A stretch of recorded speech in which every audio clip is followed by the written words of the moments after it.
স্থবিরতা কাটিয়ে ঘুরে দাঁড়াচ্ছে পোশাক কারখানা, সর্বোচ্চ সক্ষমতা ব্যবহারের আশাবাদ। ভাঙচুর আর আগুন সন্ত্রাসে নারায়ণগঞ্জে 500 কোটি টাকার সম্পদ ক্ষতি, রংপুরের থানাসহ বিভিন্ন স্থাপনায় পোড়া চিহ্ন। এবং তোপ আর বয়কটে মার্কিন কংগ্রেসে নেতানিয়াহুর ভাষণ, বিক্ষোভে অধিকার কর্মীরা গ্রেফতার 5।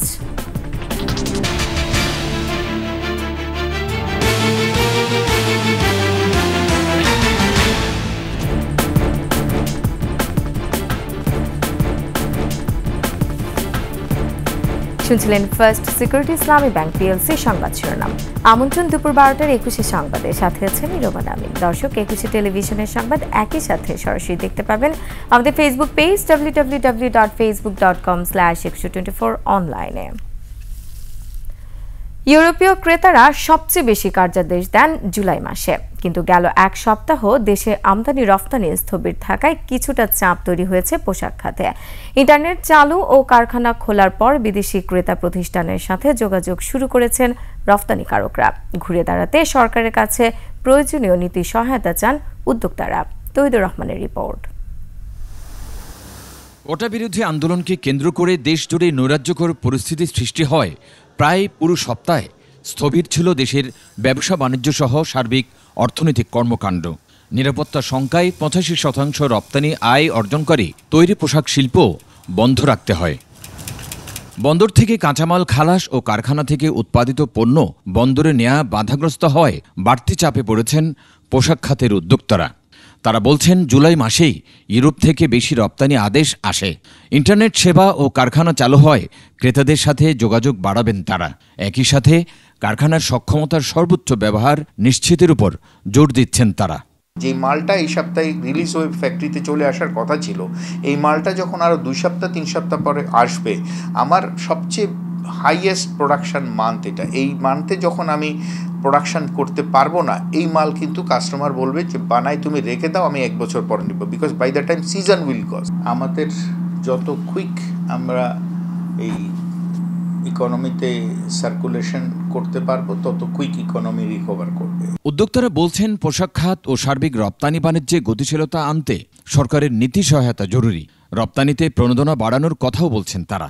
আমাদের বক্তব্য হচ্ছে যে যদি কারফিউ থাকেও, তাহলে গার্মেন্টস রিলেটেড যে কোনো পণ্য আসা যাওয়ার ক্ষেত্রে এবং গার্মেন্টসের শ্রমিক বা যে কোনো স্টাফ আসা যাওয়ার ক্ষেত্রে তাদের ব্যাপারটা যেন শিথিল করা হয়। ক্রেতাদের কাছে যাতে ভুল বার্তা না যায়, সেক্ষেত্রে বিদেশে বাংলাদেশি মিশনগুলোকে আরও সতর্ক থাকার পরামর্শ দিচ্ছেন অর্থনীতিবিদরা।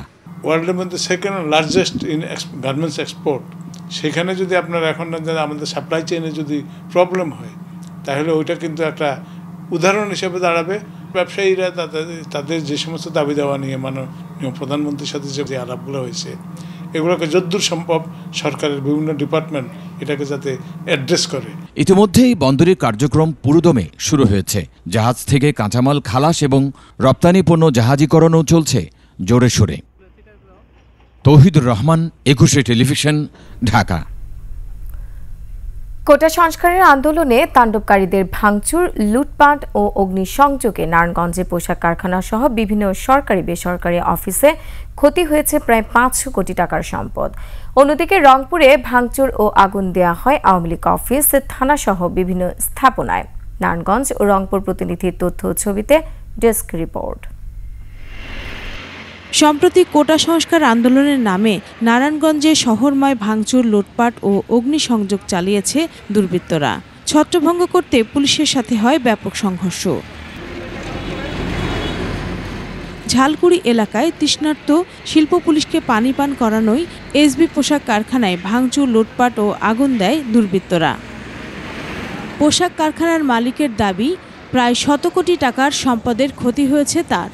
120-25 কোটি টাকার মতো, কিন্তু আমরা এখন দেখতেছি কি যে এটা এখনো তো আমাদের ফাইনাল হিসাবটা আসে না। আমরা যেই জায়গায় ধরতেছি ওই জায়গায় ড্যামেজ পাচ্ছি। মাননীয় প্রধানমন্ত্রী উপযুক্ত বিচারটা করুক, ওনারা পারবে এটার কারা এটা ক্ষতি করছে। এটার অনেক ভিডিও ফুটেজ আছে, অনেক রাস্তাঘাটের অনেক কিছু আছে রেকর্ডিং করা, যাতে উনি এটার বিচারটা করে, এর পরবর্তীতে যাতে আর আমাদের কোনো ক্ষতি না হয়। শ্রমিকরা বলছেন, এখনো আতঙ্ক নিয়ে কাজ করছেন তারা।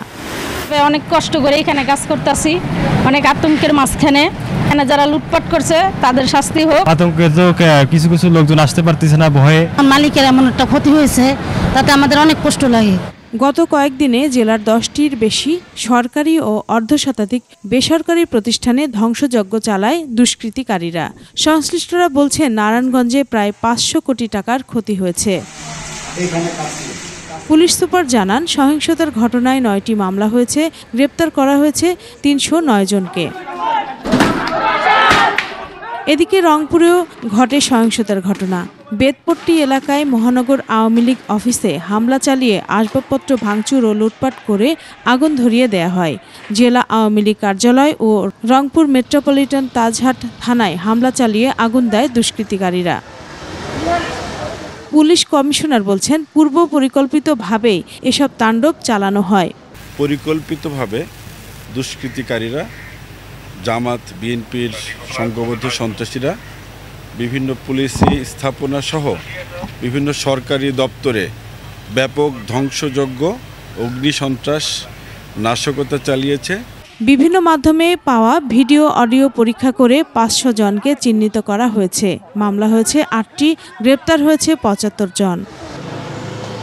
রত্না জামান, ডেস্ক রিপোর্ট, 21 টেলিভিশন। মা মাতৃভূমি রাজনীতি সংস্কৃতিকে মুখ্য জ্ঞান করতেন বেবি মওদুদ। নির্যাতিত জনমানুষকে দিশা দেখিয়েছেন প্রগতিশীল রাজনীতির এই কান্ডারি, যার কেন্দ্রে ছিল কেবলই মানুষ। সাহিত্যিক, সাংবাদিক ও রাজনীতিক বেবি মওদুদের 10ম প্রয়াণ দিবসে তাকে স্মরণ করছেন আদিত্য মামুন। বাঙালির মুক্তি সংগ্রামের সময় থেকেই বেবি মওদুদের মননশীল রাজনীতির উন্মেষ। সংগঠক হিসাবে ভূমিকা রেখেছেন বাংলাদেশের প্রায় সকল রাজনৈতিক সাংস্কৃতিক আন্দোলন সংগ্রামে। পেশায় সাংবাদিক আর মন মননে বেবি মওদুদ ছিলেন বঞ্চিত মানুষের ভরসাস্থল। দেশভাগের পর জন্ম নেয়া মানব ঘনিষ্ঠ স্বাধীনচেতা মানবিক ব্যক্তিত্ব বেবি মওদুদ, যার লেখনী, নেতৃত্ব আর প্রজ্ঞা বাতিঘর হয়ে আছে আজও। প্রতিটা কাজে যদি নূর হোসেনের কথা বলেন, যে আমি তখন প্রচণ্ড বিপদে পড়েছিলাম, যে স্বৈরাচার বিরোধী যে আন্দোলন হচ্ছিল, যে নূর হোসেনের ভূমিকা আপনারা জানেন, যে গণতন্ত্র মুক্তি পাক, সেই ছবিটি তোলার পরে আমাকে বাড়ি ছাড়তে হয়েছিল, ঘর ছাড়তে হয়েছিল। আমি খুবই আতঙ্কিত হয়ে গেছিলাম। সেই সময় স্বৈরাচার সরকার আমাকে ধরার চেষ্টা করছিল, কিন্তু বেবি আপা আমার পাশে ছিলেন প্রতিটা ক্ষেত্রে। এবং আমি যদি এখনকার মাননীয় প্রধানমন্ত্রীর কথা বলি, যে ওনার সাথে যে আমি কাজ করেছি, যদি বেবি আপার মতো মানুষ যদি আমার মাঝখানে না থাকতো, হয়তো আমি এই কাজগুলো করতে পারতাম না। অনাড়ম্বর যাপন, সত্য বচন তাকে ক্রমেই গুরুত্বপূর্ণ করে তোলে। ক্ষমতা বৃত্তের কেন্দ্রে থেকেও লোভ আর স্বার্থের ঊর্ধ্বে বিচরণ করতেন বিরল প্রজ এই নারী নেত্রী। অনেকেই বলে যে বড়াপা যে অবস্থায় ছিল তাতে বড়াপা অনেক কিছু করতে পারত। যেমন আমি জানতাম বড়াপাকে ডাইরেক্টলি মহিলা মন্ত্রণালয়ে মিনিস্টার করার জন্য প্রপোজাল ছিল। বড়াপাকে তো আমরা চিনি, উনি কিছুতেই নেবেন না, নেনও নেই। ইনফ্যাক্ট এমপি হওয়ার উনি প্রথমে রাজি হন নাই। ওনাকে বোঝাতে পেয়ে বেশ কষ্ট হয়েছিল, এবং অন্য বেশ কয়েকজন মিলে চেষ্টায় বোধহয় বড়াপা লাস্ট মুভমেন্টে প্রথমবার এমপি হয়েছিল, কিন্তু সেটা তো বড়াপার আপত্তি ছিল। স্বাধীনতা পরবর্তী সময়ে স্বৈরাচার বিরোধী আন্দোলন আর ৭১-এর ঘাতক দালালদের বিরুদ্ধেও ছিলেন সোচ্চার। স্বাধীন বাংলাদেশে যখনই গণতন্ত্র অবরুদ্ধ হয়েছে বা গণতন্ত্রের কণ্ঠরোধ করা হয়েছে, তখনই আমরা দেখেছি, আমরাও যেমন রাস্তায় নেমেছি, আমাদের সাথে সাথে বেরিয়েও খুব সক্রিয়ভাবে। ২০০৭ সালের সেনা সমর্থিত তত্ত্বাবধায়ক সরকারের আমলেও তিনি ছিলেন বঙ্গবন্ধু কন্যা শেখ হাসিনার বিশ্বস্ত ছায়াসঙ্গী। পরবর্তীতে সংসদ সদস্য হয়েও মানুষের কণ্ঠস্বর হিসেবেই বিবেচিত ছিলেন। বিরোধী দলীয় নেত্রীর এই ন্যাক্কারজনক যে ষড়যন্ত্র, সেটা আর ধোপে টিকবে না। তার কর্মের মাধ্যমেই তিনি উত্তর প্রজন্মের মধ্যে আলোকবর্তিকা হয়ে থাকবেন, এমনই মত সবার। আদিত্য মামুন, ২১ টেলিভিশন, ঢাকা। আন্তর্জাতিক ব্যাপক বিক্ষোভ ও বয়কটের মধ্যে মার্কিন কংগ্রেসে ভাষণ দিলেন ইসরায়েলের প্রধানমন্ত্রী নেতানিয়াহু। যুক্তরাষ্ট্রে প্রবেশের পর থেকেই তোপের মুখে রয়েছেন নেতানিয়াহু। ওয়াশিংটনে বিমানবন্দর থেকে ক্যাপিটল হিল পর্যন্ত দফায় দফায় বিক্ষোভের মুখে পড়েন তিনি। স্থানীয় সময় বুধবার মার্কিন কংগ্রেসের যৌথ অধিবেশনে ভাষণ দেওয়ার আগে ক্যাপিটল হিলের সামনে নেতানিয়াহুর বিরুদ্ধে ব্যাপক বিক্ষোভ করে মার্কিনীরা। পরিস্থিতি নিয়ন্ত্রণে টিয়ারশেল ছুড়ে আইনশৃঙ্খলা রক্ষাকারী বাহিনী। গ্রেফতার করা হয় 5 জনকে। কংগ্রেসের ভেতরে বয়কটের মুখে পড়েন Netanyahu. House speaker Nancy Pelosi সহ 39 জন কংগ্রেসম্যান তার ভাষণ বয়কট করেন। প্রায় 1 ঘন্টার ভাষণে গাজার যুদ্ধ চালিয়ে যাওয়ার ঘোষণা দেন নেতানিয়াহু। একই সঙ্গে যুক্তরাষ্ট্রকে সঙ্গে নিয়ে মধ্যপ্রাচ্যে নতুন জোট করার আহ্বান জানান। আর এরই সাথে শেষ করছি দুপুর 12টার 21 সংবাদ। যাবার আগে ফার্স্ট সিকিউরিটি ইসলামী ব্যাংক পিএলসি সংবাদ শিরোনামগুলো আরও একবার। স্থবিরতা কাটিয়ে ঘুরে দাঁড়াচ্ছে পোশাক কারখানা, সর্বোচ্চ সক্ষমতা ব্যবহারের আশাবাদ। ভাঙচুর আর আগুন সন্ত্রাসে নারায়ণগঞ্জে 500 কোটি টাকার সম্পদ ক্ষতি, রংপুরের থানাসহ বিভিন্ন স্থাপনায় পোড়া চিহ্ন। এবং তোপ আর বয়কটে মার্কিন কংগ্রেসের নেতানিয়াহুর ভাষণ, বিক্ষোভে অধিকার কর্মীরা গ্রেফতার 5।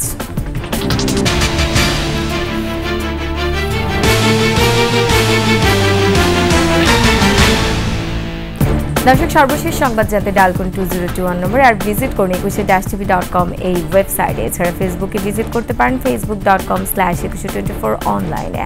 এতক্ষণ সঙ্গে থাকার জন্য ধন্যবাদ। পরবর্তী সংবাদ দুপুর 2টায় দেখার আমন্ত্রণ রইল। 21-এর সাথেই থাকুন।